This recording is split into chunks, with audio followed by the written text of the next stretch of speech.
All right, guys, we got this. Let's go. Gun white trips deep. Pros X go. On one. Ready? Ready.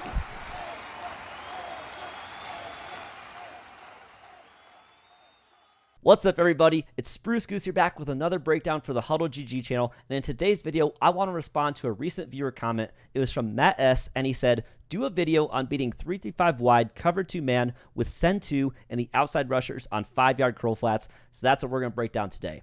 Now, if it's your first time checking out the channel, please consider hitting the like and subscribe button, as well as the bell icon so you never miss an upload from the HuddleGG channel. And if you enjoyed my breakdown, please consider checking me out on YouTube at SpruceGooseTV. And I also stream 3 nights a week at twitch.tv/SpruceGooseTV, Monday, Wednesday, Friday at 10 p.m. Eastern Time. So let's take a look at what Matt S was talking about. And he mentioned nickel 3-3-5 wide cover 2 man. Now, this defense has been very popular all year. Your opponent will call cover 2 man, and they will press and shade underneath, and then take their 2 outside rushers, so a defensive end on the right and a linebacker on the left, and put them into, in my case, I'm going to do blue flats at 25-yard depth. I know he mentioned 5-yard flats, but I think if you do 5-yard flats, you're just not going to get enough depth. You're not going to play the sidelines well enough. And so we're going to do some 25-yard flats on our 2 edge rushers. And then you just use her over the middle, and you get this great blanket coverage, and the 2-man pass rush usually comes in after not too long. It's a very tough defense to play against. So real quick, I'm going to show you in the coaching adjustments. I have my blue flat set to 25 and my purple flat set to 5. We're going to be using blue flats in this case, again, because they will get better depth and just play the sidelines a lot better than the purple flats, especially set to 5 yards. So we're going to go to nickel 3-5 wide, cover 2 man. And on the offensive side of the ball, we are in the Seattle Seahawks playbook, and we're going to the formation gun, trips, tight end offset. One of my favorite formations from this year. I have a whole free ebook on over on my YouTube channel. I think there's a lot of good stuff in this formation, but today we are doing the play PA crossers. Now, we're interested in beating man coverage, and if you're playing Mutt or if you have Hot Route Master and Regs with the Bucks, then there's a lot of great things that you can use with Hot Route Master to beat man coverage. You can do Texas routes from your running back, you can do post routes, you can do corner routes, and those are all great options for beating man coverage. But if you're in Regs and you don't have Hot Route Master, or you're in Mutt and for some reason choose not to use Hot Route Master, then we need other ways to beat man coverage. And I think on this play, we have 3 great options. And so the first thing I'm going to do is go through the whole setup for the play. So from left to right, we're going to smart route our X receiver and make that post break about 10 yards deep. We're going to streak our Y receiver. We're going to put our B receiver on an in route and then smart route it. And then we're going to put the tight end on a delay fade. So this is the setup right here. So the next thing I'm going to do is set up the defense. So we're going to press and shade underneath, which is the most common way people are going to play because the shaded underneath man just plays a lot tighter. And we're going to take our 2 outside rushers, put them on those hard flats, which are really 25-yard drops. And the defense is now set up. And so the first thing I want to look at on our offensive side of the ball is the post route from our X receiver. So this post route is a great man beating route. And then we've got the streak from the wide receiver to kind of occupy the safety and keep him out of the way. And so if we go ahead and snap the ball, go through the play action, and I like hitting the post route right after the break. And you can see that because there's nothing over the deep middle, typically the user is going to be occupied by the in route. So the user is going to be probably this middle linebacker right here. He is almost always going to be occupied by the deep dig route, and you have a great opportunity to hit your receiver over the deep middle. Now, sometimes people like to wait a little longer and try to hit the post a little deeper and maybe get it for a touchdown. I like to throw it right after the break. I think that's when the separation is best. It just seems like the longer you wait, the more of a chance the cornerback has to catch up to it. And so I personally like to throw it right after the break, but you should definitely go into practice mode and experiment with it yourself. And you may prefer waiting a little longer to throw it a little bit deeper. So once again, let's look at the post route, and right there it got even more open, and you see we're getting down inside the 5-yard line. The deep middle in cover 2 man is without a doubt one of the weak points. And so you definitely want to practice attacking the deep middle if your opponent is playing cover 2 man. And so one more time, I want to show you guys the setup for the deep post, and then we'll move on to some of the other routes as well. So once again, we get the deep post. He gets really great separation, and we're down inside the 5-yard line. So that's the deep post. That is the first great man-beating route on this play. So now I want to show you the next really great man being route on this play, which is going to be the smart routed in route from our B receiver. And it just so happens that this year, against man coverage, if you throw a low ball bullet pass on these deep in routes, they beat man coverage every single time. So let's go ahead and set up the rest of the play. Let's go ahead and set up our defense, shade down, press, shade underneath, and get our blues on the field. And just as a quick heads up, guys, this is Jair Alexander on the defensive side of the ball.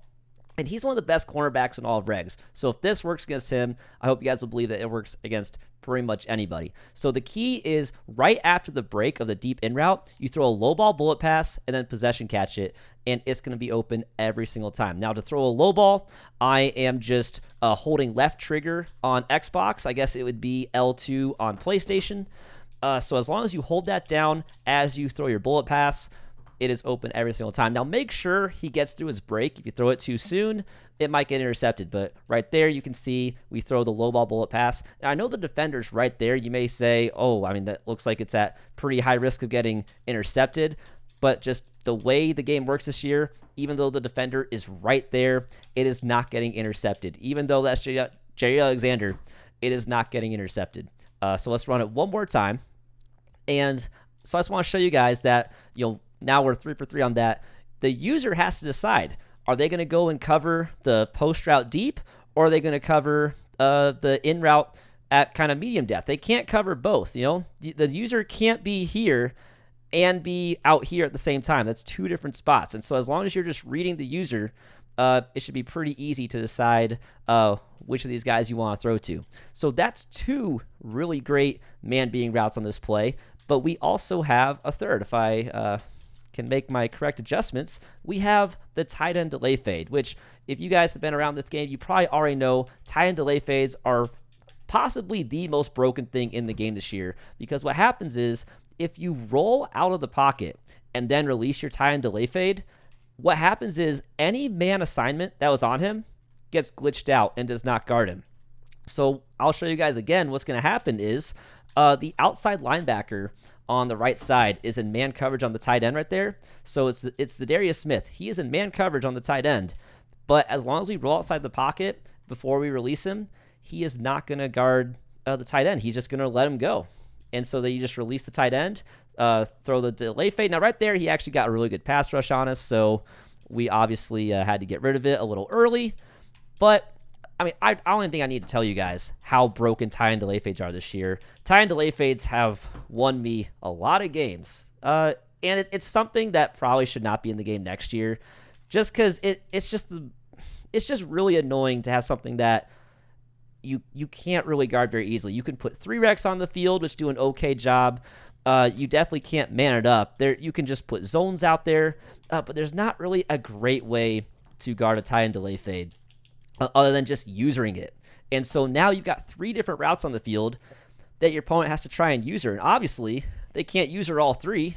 And so you're really making them decide. If they want to run cover 2 man, do you want to go and user the deep post? Do you want to user the deep in route? Or do you want to user the delay fade? Because you got to choose one of them, and the other 2 are getting open. So guys, that is the way I would beat this meta, I guess you could say, of the cover 2 man shaded underneath with the 2 flats. I think that even though it is a good defense, there are obviously a lot of ways to exploit it, and the deep post, the deep in route, and the tie and delay fade are all excellent ways to do it without Hot Route Master. Now, real quick, let's quickly talk about what if your opponent is shading over the top instead of shading underneath. So the way that we can figure out if they're shading over the top or underneath is actually on the snap. If you just look at the cornerbacks, so the cornerback when shading underneath is going to try and jam the receiver. So you see right here, he attempted to jam him, and we actually got a really good animation off the line. We got a really good release, but the cornerback attempted to jam the receiver. If your opponent is shading over top, the corner is not going to make any attempt to jam the receiver. He's going to drop straight back off the line. So right now, I have now shaded over the top, and if you guys watch, we'll look at the replay, and I'll just throw it a B, I guess. But let's go look at the replay again for the cornerback on the outside. Instead of making any attempt to jam the receiver, he's just backpedaling off the line of scrimmage. So right here, instead of making an attempt, he just backpedals straight away. That it's a small difference, but that is how you can tell if your opponent is shading underneath or shading over the top. So if your opponent is shading over the top, things like the deep post route, they're not going to work as well because your opponent is guarding against things over the top. But what you can do is things like deep out routes or smart routed out routes to, say, your wide receiver. These will work extremely well because your opponent is going to play over the top. They're not going to get underneath on that in route. And so I'm going to do the exact same setup. Even with the flats, the 25-yard flats, this is shaded over the top. And what you'll see is that even though your opponent has a 25-yard flat coming from the edge rusher, they simply cannot get to the sideline well enough. That's one of the downsides of trying to have these guys drop in from the line of scrimmage. It's just tough to get that far out there. And so that's going to be my recommendation. If you see your opponent shading over the top when they're in cover 2 man, just start hitting them on these out routes. If they're dropping their flats from the line of scrimmage, they're not going to cover the sideline, and the cornerbacks will not guard these out routes, and you can just hit these all day.